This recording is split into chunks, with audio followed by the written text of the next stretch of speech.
Hoş geldin. Niye bunu yapıyorsun? Niye yaptığımı biliyorsun.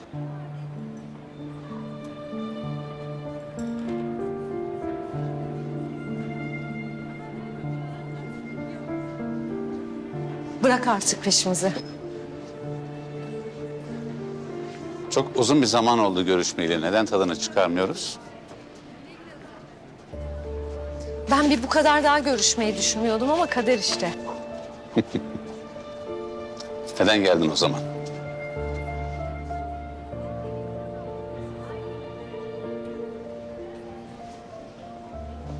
Neden Hakan'a haber vermedin? Nereden biliyorsun haber vermediğimi? Haber vermiş olsaydın önce o gelirdi. Senin de amacın bu zaten değil mi? Senin karşında eski Kemal yok. Neden? Seni sevmiyor mu artık? Kıskanmıyor mu? Sen? Seviyor musun? Cevabını bildiğin soruları bana sorma Yalçın. Benim canımı artık yakamazsın. Ben senin canını yakarım. Seni o yüzden çağırdım. Ne söyleyeceksen söyle. Eğer canının yanmasını istemiyorsan bu ameliyatı engelleyeceksin. Ne kadar önemliymiş ya bu ameliyat senin için. Bayağı önemliymiş. Şimdi bunu daha iyi anladım. Önemli. Hem de çok önemli. Ve sen de bana anlaşma teklif ediyorsun, öyle mi? Senin gibi bir adama yakışıyor mu? Bir de şöyle düşün istersen. Karşında kaybetmeyi sevmeyen bir adam var. Bu işe oğlunu koymuş. Sence daha neler yapmayı göze alır? İstersen bir düşün. Hemen karar verme. Önce izle. O hastanede neler olacak? İzle. Yavaş yavaş olacak her şey. Gör. Düşün. Ayaklarıma kapanacaksın. Seni o halde görmemek için bu teklifi yapıyorum sana.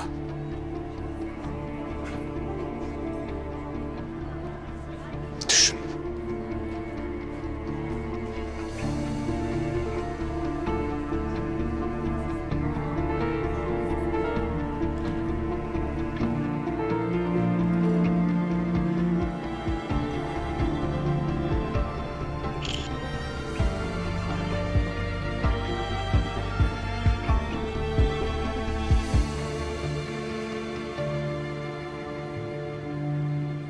Ya birisi benimle ilgilenecek mi?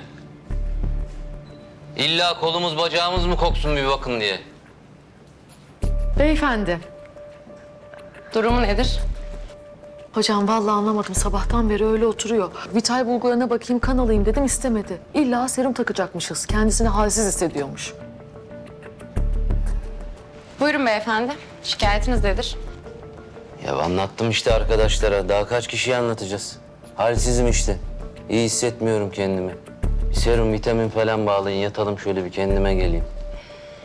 Parasıyla değil mi kardeş? AVM mi burası beyefendi? Gömlek mi satın alıyorsunuz? Öyle serum mu takılır?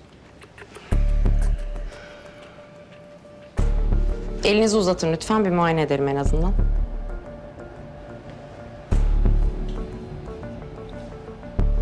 İyisiniz. Gayet iyi görünüyorsunuz.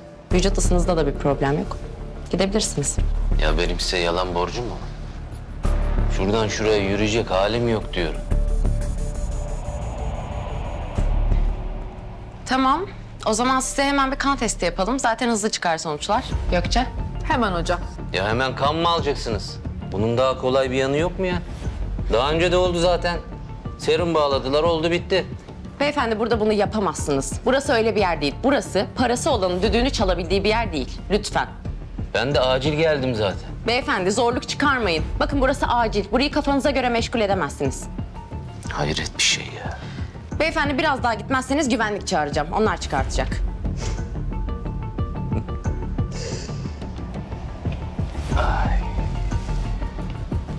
Ben sizin güvenliğinizi Sabah kahvaltısı diye yerim de. Hadi tatsızlık çıkmasın. Ben gideyim. Sağ olun hocam ya. Merve anlamıyorum. Bütün mafya bozuntuları beni mi buluyor ya? Onlarla böyle anladığı dilden konuşacaksın.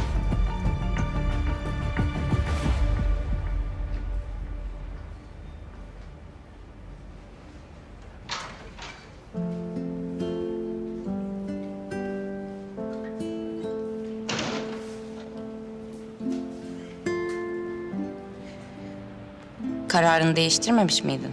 Ameliyata girmedin mi? Girdim. Özür dileyip işimi yapayım dedim ama Hakan Hoca konuşturmadı öyle. Vay be. Ciddiymiş demek ki. Kendi de asistanlık mı yapıyor? Evet.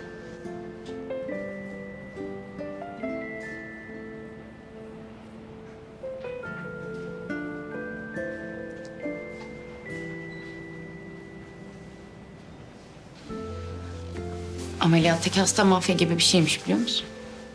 Hadi ya.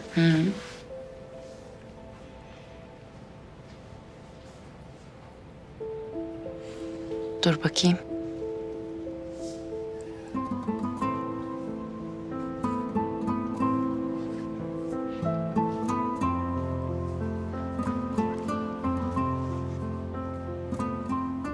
Gerek yok, yaparım ben. Yok tamam ben yaparım. Sen göremezsin ki zaten.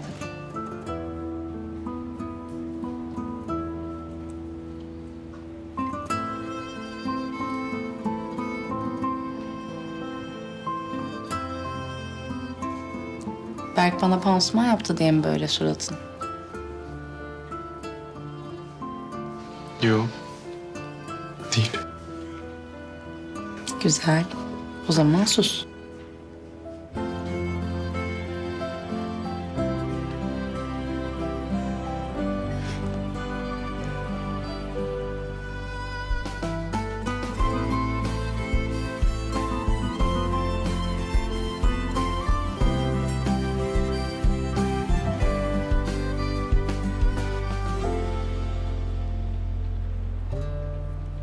Benim sana bir şey söylemem lazım.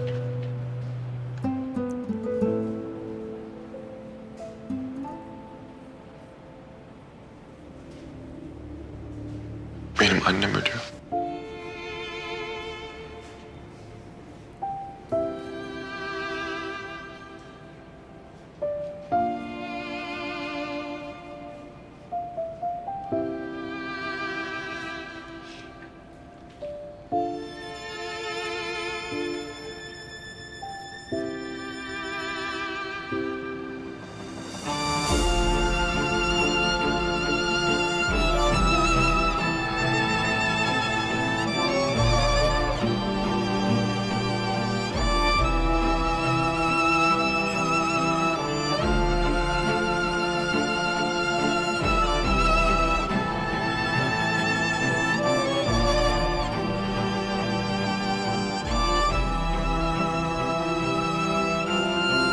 Kızım aptal mısın sen ha?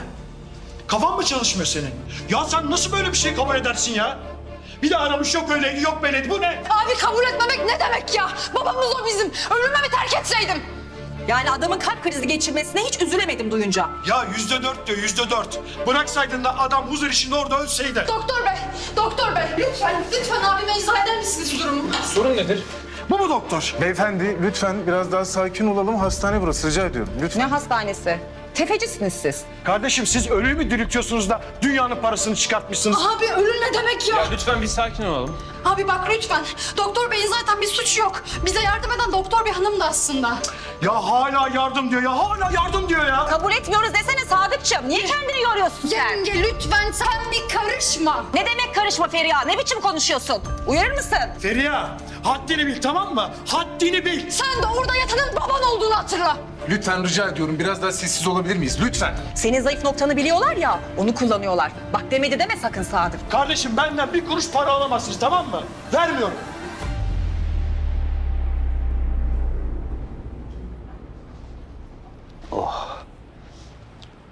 İlk günü kazasız belasız atlatıyoruz ha İhsan Bey. Evet hocam. Evet, hiç fena gitmiyoruz. Hatta fena gitmek ne demek ya? 10 numara gidiyoruz hocam, 10 numara. Bu arada odanıza ben bir hediye aldım hocam. Teşekkür ederim. Rica ederim hocam, rica ederim. Ne demek, ne demek? İhsan müdürüm. Acil aşağı gelin. Ya o nasıl bir giriş? Yani Bektaş, öyle girilir mi oğlum ya? İhsan Bey, bu ne saygısızlık? Aşağıda bir kargaşa var da acil bir aşağı bakın isterseniz. Bir kahve içirtmedin Bektaş, bir kahve içirtmedin adama. Bak abuk subuk bir şeyse var ya, yemin ediyorum seni yakarım. Hocam kusura bakmayın, ben mevzuyu hemen bir çözeyim, geliyorum hocam. Hadi Bektaş, bakalım neymiş bu kargaşa? Acaba ne oldu?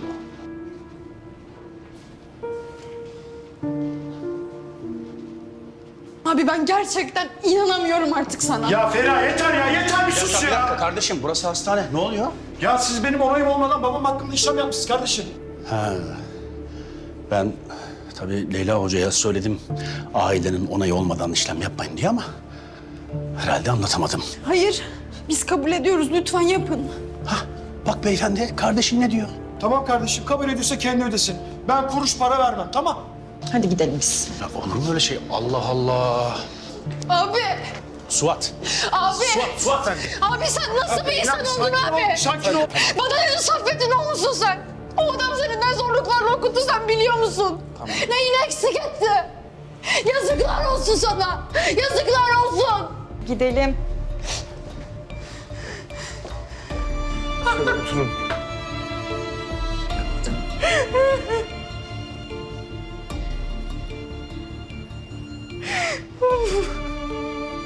Suat su getir. Tamam İhsan Bey. Tamam kardeşim. Tamam. Bu da abi işte. Kardeşim şimdi sen kabul ettin değil mi bunu? Yani sonuçta hani imza da attın. Yani sonrasında bir sıkıntı olmasın diye soruyorum. Yani taksit olursa... Ben tekstil atölyesinde çalışıyorum, işçiyim ama kadroluyum.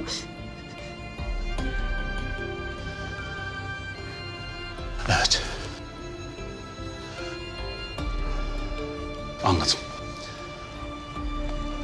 Anladım.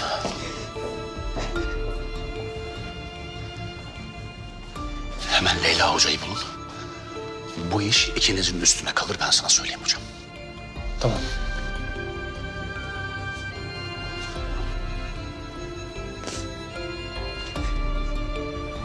Ömer tamam önce bir sakin ol.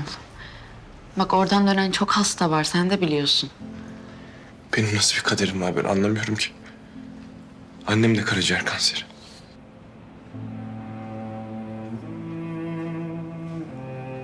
Ama şöyle düşün. Özellikle bu ameliyatta çok tecrübeli bir oğlu var. Uzun zamandır onu aramayan bir oğlu var. Leyla, biz bittik kızım, bittik. Ne oldu? Hastanın oğlu tedavi kabul etmedi, bastı gitti. Gel çabuk hadi.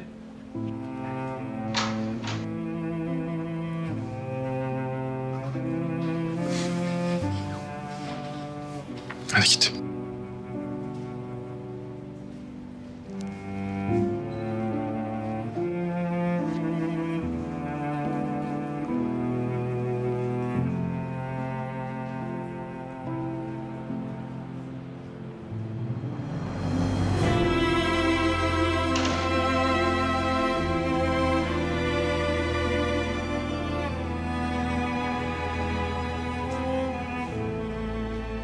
Leyla hocam bakın, ben size anlattım değil mi? Teker teker söyledim. Ben bu işi yapamam dedim. Ne yapsaydım? Bıraksaydım da hasta ölse miydi? Hocam bakın siz bir tercih yapmışsınız. Beni dinlememeyi tercih etmişsiniz. O yüzden lütfen kusura bakmayın. Ben bundan sonra size göre hareket edemem.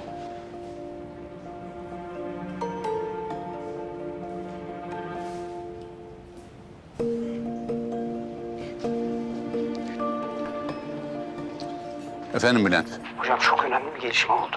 Leyla hasta yakını ödeme yapmadan HYS'ye yapmış. Güzel. Hocam şu anda soruşturma açabiliriz. Bunu sıkıştırıp kendi tarafımıza çekebiliriz. Şimdi beni iyi dinle. Ya Ben de kabul ettim. Abim yardım eder sandım. Lütfen Hoca Hanım'a kızmayın. Yok, siz doğru olanı yaptınız. Hayda. Ya Leyla sana pes artık ya. İlk günden beni ne işlere soktun? İhsan Bey, bakın yani biz hastane olarak bence bir şey yapabiliriz yani. Siz isterseniz olur bence, lütfen. Lütfen ya. Ya Leyla hocam nasıl olur? Allah aşkına nasıl olur ya? Ya hastanemizin kuralları var biliyorsunuz. Yani sonuçta ben de taş kalpli değilim. Değilim. Ama benim de bir görevim var. İdarecilik görevim var. Anlatabiliyor muyum? Bir de yani haline baksanız Allah aşkına ya. Ya ödemezse? Ben ne yapayım? Ben mi ödeyeyim? Bende de yok. Lütfen kusura bakmayın hocam. Ama ister o parayı siz verirsiniz, ister kızı verir. Ama bir şekilde benim o parayı tahsil etmem lazım hocam. Anlatabiliyor muyum hocam? Bir şekilde almam lazım o parayı benim.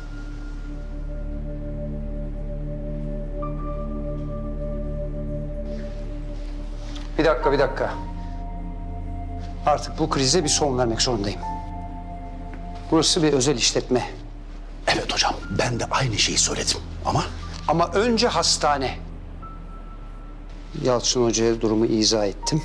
Özellikle Leyla Hoca'nın adını duyduktan sonra inisiyatif verilebilir dedi. Nasıl, halledildi mi yani? Hastanın tedavisi devam edebilir mi? Tedaviye devam edilsin, bütün süreci bizzat takip edeceğim dedi. İşte bu. Hanımefendi. Babanızın tedavi masrafları hastanemiz için karşılanacak. Umarım bu süreç babanız için çok sağlıklı geçer. Çok teşekkür ederim. Bana teşekkür etmeyin. Grubumuzun başhekimi Yalçın Hoca'nın göz bebeği Leyla Hoca'ya teşekkür edin.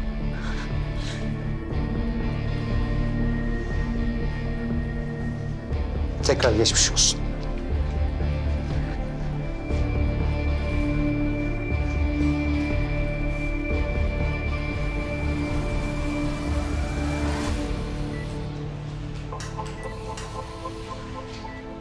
Ben de. Biraz daha içeriden.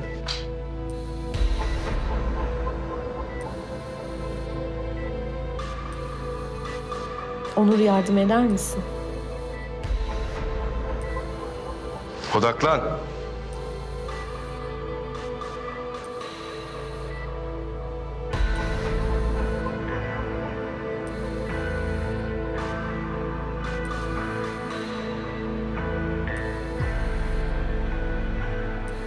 Beni giydirdikten sonra çıkabilirsin. Tamam şef.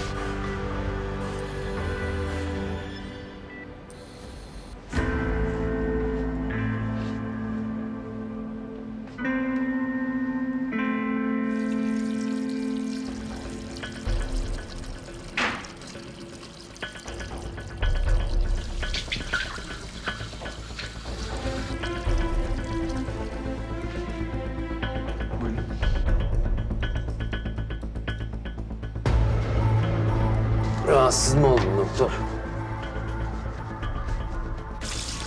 Lavabo boş da bak sabun bitmiş. Bir tek seninkinde var sabun. Tamam ben arkadaşlara söylerim doldururlar. Vallahi iyi olur be doktor. Malum. Hastanede mikroplu ellerle dolaşmak olmaz değil mi? Ameliyattaki hasta mafya gibi bir şeymiş, biliyor musun? Hadi ya. Hı.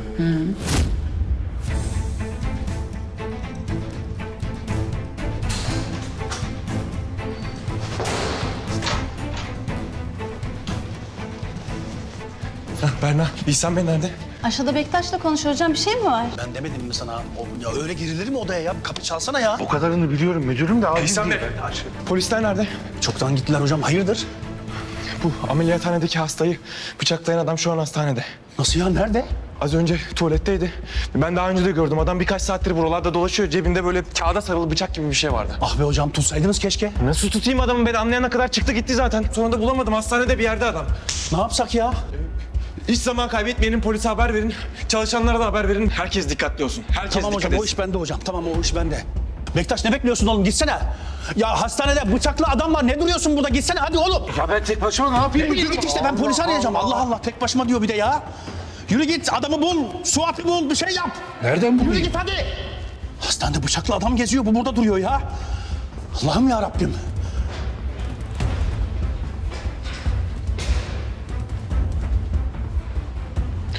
Gökçe, Leyla Hoca nerede?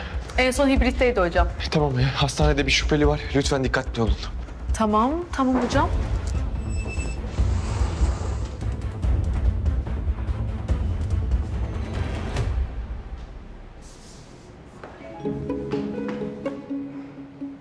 Yok mu kimse? Yok, burada kimse yok. Sen tuvaletini aç. Gir. Geç yürü hadi. Ya güvenlik zıplar mı arkadaş? Yürü oraya değil lan Fuat. Yemin ediyorum pardon tamam.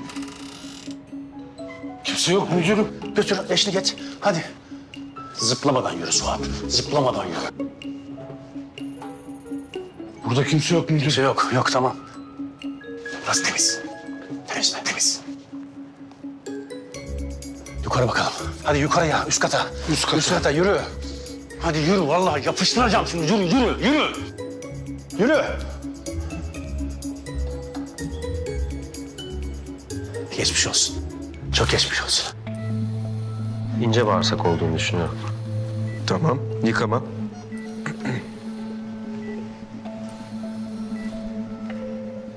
Aspirasyon.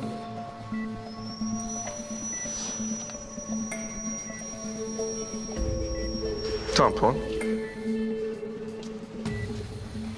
3 ünite eritrosit daha gerekecek. Hazırlıklı olalım. Ne durumdayız? Şu ana kadar gayet iyi gidiyor.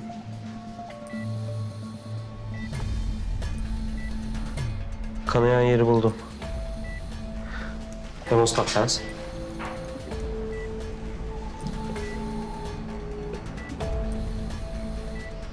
Klem. Şu damarı tutturalım.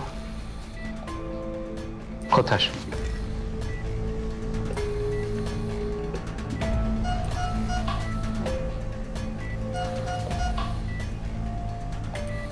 Kanamayı durdurdum.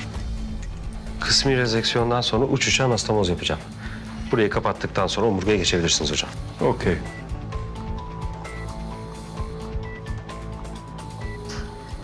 Kapatıyorum hocam. Siz de.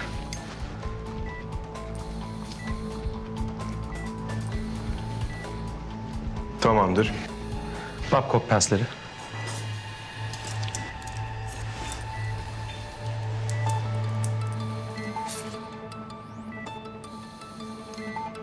Portege ve penset.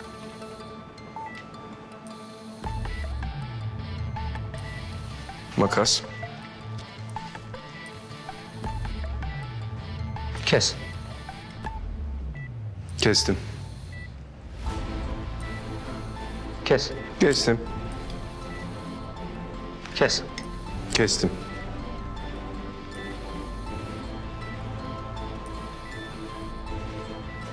Buradaki işim bitmek üzere. Son 2 dikiş kaldı. Kes. İşin bittikten sonra pozisyon değişecek. Haberin olsun.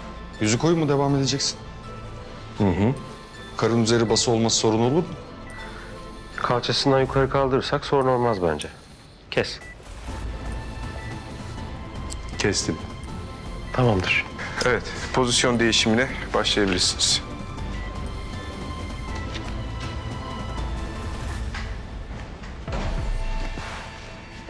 Beyefendi siz neden hala buradasınız? O içeride değil mi? Ne diyorsunuz anlamadım. Hastaneye gelen adamı diyorum.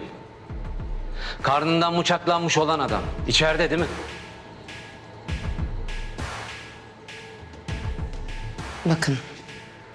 Burası uygun bir yer değil. Burada duramazsınız. Lütfen sizi dışarı alayım. Alamazsın.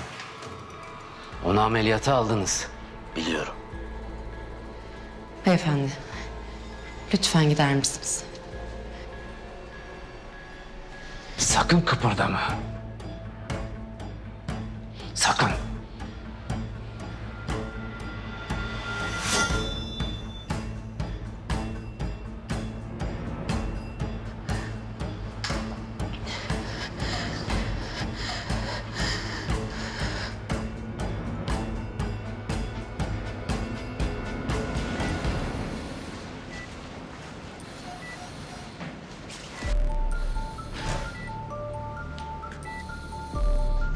Ömer Hoca? Ne arıyorsun burada? Çocuk oyuncağı mı bu? Şu an acil bir durum var. Ne acili? Hastayı yaralayan adam şu an hastanede olabilir. Ne yapalım? Ameliyathaneye basmayacak herhalde. Niye korkuyor? Her şey olabilir. Adam bütün gün hastanede dolaştı. Tedbirli olmalıyız. Ömer çık dışarı. Hayır, çıkmayacağım. Yahu adam ameliyathaneyi bassa bile senin ne faydan olacak ya? Allah Allah. Rahatsız etme beni, hadi çık. Bakın bugün benim için zor bir gün. Bir an bir gerginlik yaşadım ve hayır dedim ama şu an buradan çıkmayacağım. Doktorlar özel meselelerini işlerine taşımazlar. Dalgın dalgın ortalarda dolanmazlar. Ben dalgın değildim, sadece biraz... O zaman neden ben Berk'e yardımcı olacaksın dediğimde bir düşünmeye başladın? Hayal kırıklığına mı uğradın? Ne oldu? Duyguların mesleğinin önüne mi geçti? Yalan mı? Yaptın mı yapmadın mı? Söyle. Tamam, yaptım. Yaptım ama şu an daha büyük bir meselemiz var. Benim en büyük meselem sensin Ömer. Ama kusura bakma, şimdi sana ayıracak zamanım yok. Bak burası senin oyun alanın falan değil ha. Burası bir ameliyathane. Ve sen dışarıda ne yaşamış olursan ol, sorunlarınızı şu kapının önünde bırakacaksınız. Ve sen şu anda bu ameliyathanenin havasını solumayı bile hak etmiyorsun. Çık dışarı. Ömer, burada iş yapıyoruz. Sense şu anda dikkatimizi dağıtıyorsun. Yani faydan yok, bari zarar verme. Bitti mi? Noktayı koydun mu? Aferin sana.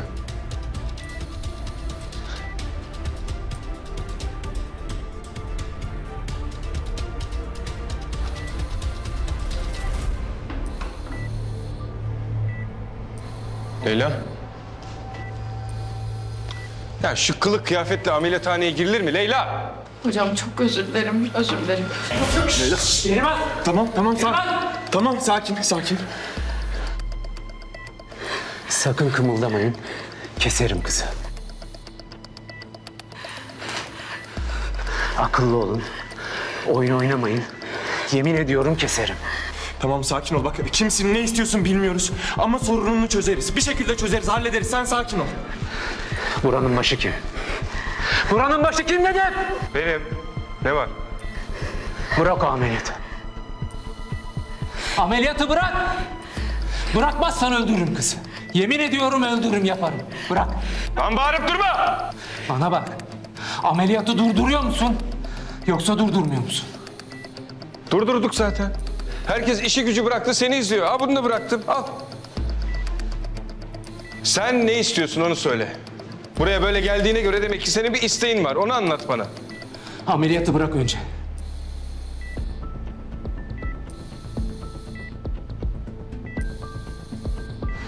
Sen telefonla mı oynuyorsun lan orada?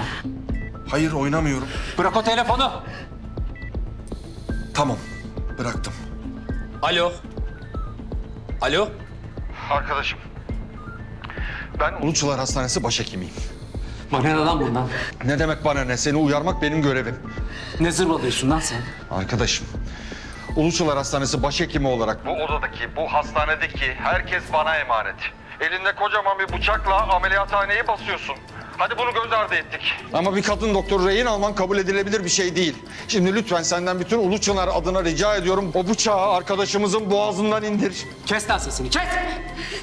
En ufak bir şey daha söylersen, yemin ediyorum arkadaşının gırtlağını doğrarım. Tamam ben söyleyeceğimi söyledim. Oyun mu oynuyorsun lan sen? O telefon açık mı lan? Hayır. Kaldır telefonu. Kaldır! Telefon kapalı, bak. Tamam. At şimdi o telefonu. Uluçlar Hastanesi'nin rehin vakası var. Muhtemel bir bıçaklı saldırgan. Ameliyathanedeler. Oyun oynadığınızı görürse, bir cinlik yaptığınızı görürse, alayınızı doğrarım burada. Hepinizi keserim lan burada!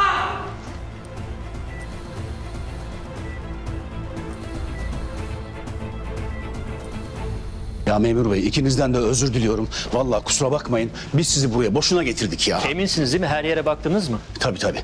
Her yeri 2 kere kontrol ettirdik. Emniyete aykırı bir durumla karşılaşmadık. Yani öyle sopayla bilmem neyle işte bıçakla gezen falan da bir saldırgan görmedik. Neden görmedik? Çünkü bu hastanenin müdürü var. Kim var? Ben varım. İhsan Bozkır var. Yani o saldırganın içeri girdiği zaman önce beni geçmesi lazım. O derece söyleyeyim yani size. Ameliyathanedeymiş. Kim? Bıçaklı saldırgan. Ameliyathaneyi basmış ve kadın bir doktor rehin almış. Vay şerefsiz vay. Hangi hastanede? Beyefendi bu hastane. Olamaz. Böyle bir şey olamaz. Mümkün değil ya memur bey. Siz ne diyorsunuz? İhsan Bey, ameliyathane nerede? Ameliyathane mi? Ne oldu ya? Hadi yukarıya. Böyle bir şey mümkün değil ya. Nasıl olabilir ya? Bektaş, Suat. Makineleri kapatın! Kapatın makineleri! Devam ederseniz bu kız ölür! Uzaklaşın masadan! Uzaklaşın! Kimse olduğu yerden kıpırdamasın. Hocam. Hakan hocam. Hocam ne diyorsa yapın. Herkes ne diyorsa yapsın. Bu ameliyathanede ben ne diyorsam o yapılacak. Leyla, bu ameliyatı yapacağım. Tamam mı?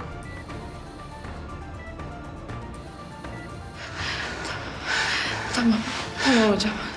Bana bak doktor! Şakam yok benim! Yaşam bulguları. Hasta stabil. Hakan. Neşter. Hakan. Neşter. Bir daha beni ikiletme. Siz bunun nasıl bir insan olduğunu biliyor musunuz?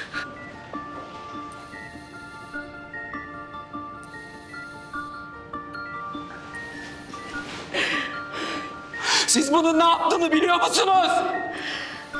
Bilmiyoruz. Tanımıyoruz. Bu odada bunların bir önemi yok. Hayır var! Var!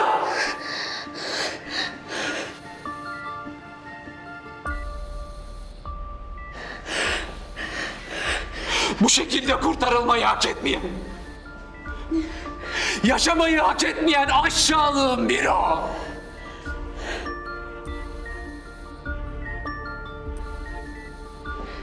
Kurtarmaya çalıştığınız adam var ya,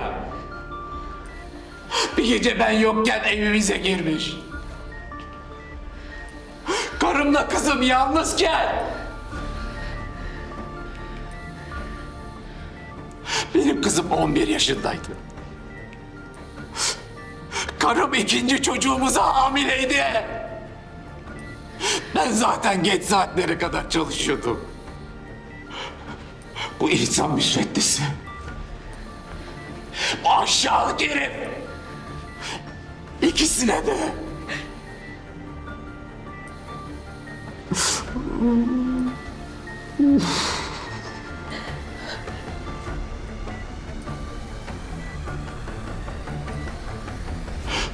Bu kurtarmaya çalıştığınız aşağılık var ya, doktor kontrolündeyken firar etmiş. Benim karım çocuğumuzu düşürdü doktor.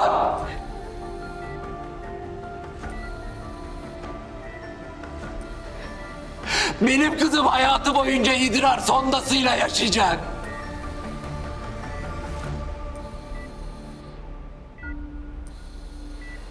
Bu kurtarmaya çalıştığınız aşağılık sadece 3 yıl hapis yattı. İnanabiliyor musunuz? Sadece 3 yıl. Hapisten kaçmış. Sahte kimlik çıkarmış kendine. Ama ben onu buldum. Bak. Ne güzel söyledin işte. Bulmuşsun. Buradan da kalkıp ayaklanıp yürüyemeyeceğine göre, kaçamayacağına göre burası mahkeme değil. Ameliyathane. Ben işimi yapayım. Daha sonra götürür, adalete teslim ederiz. Olmaz! O bir kere kaçtı, bir daha kaçar.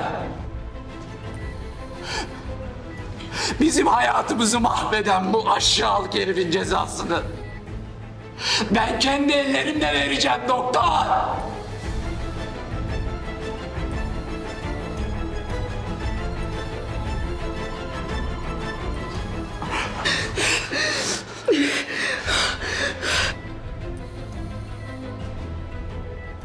Geceleri ben uyuyamıyorum biliyor musunuz? Uyuyamıyorum. Bu hayvanın yaptıkları aklımdan çıkmıyor doktor. Ben onların yanında olamadım. Onları koruyamadım belki. Ama bu aşağılığın cezası ben verebilirim. En azından bunu yapabilirim. Tamam. Ona ne yapmak istiyorsan yapacaksın. Tamam mı? Buna izin vereceğim. Ama ben ameliyatı bitirdikten sonra. Ben ameliyatı bitirdikten sonra. Sen nasıl böyle bir şey söylersin doktor? Anlattıklarımı dinlemedin mi? Hikaye değil o, gerçek. Ben çok üzüldüm. İnan bana buradaki herkes üzüldü. Ve ben çok sinirlendim. Sana şu kadarını söyleyeyim. Ben bu ameliyatı yapacağım. Bitireceğim. Daha sonra sen ona istediğini yapacaksın. Sen şimdi bu şerefsizi kurtarmak için bu kızcağızı feda edeceksin ha?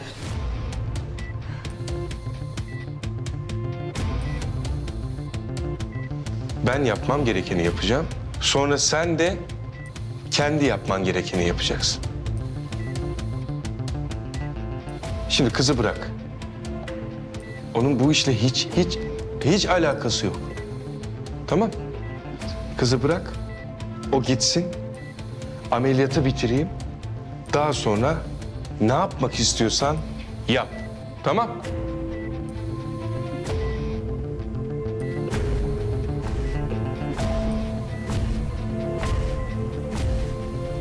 Neşter. Tamam doktor. Ben de hepinizi keserim o zaman.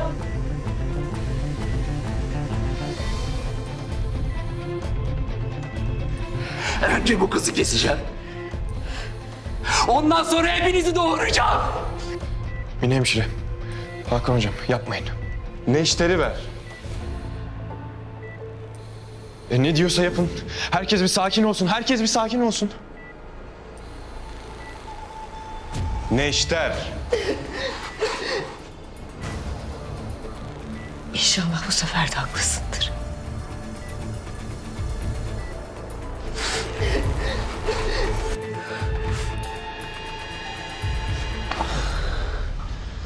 Leyla hocayı rehin almış. Özel harekata bekleyeceğiz. Siz de kapının önünden çekilin. Özel harekat mı? Bildiğimiz özel harekat mı? Evet. Rehine krizi mi? Evet, ameliyathanede bıçaklı bir saldırgan içeride hepsini rehin almış.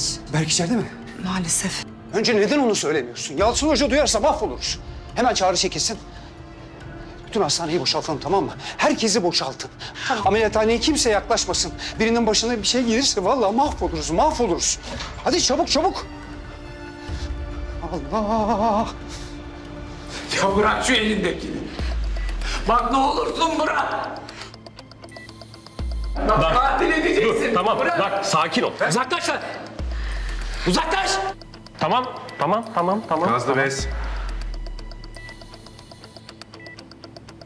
Bak ne olursun bırak. Bak katil edeceksin beni, bırak diyorum. Hocam bir şey yapmayacak mıyız? Sus. Ya ne yapıyorsun sen? O şerefsizi kurtarmak için bu kızı feda mı edeceksin? Bırak diyorum sana, bırak. Koter.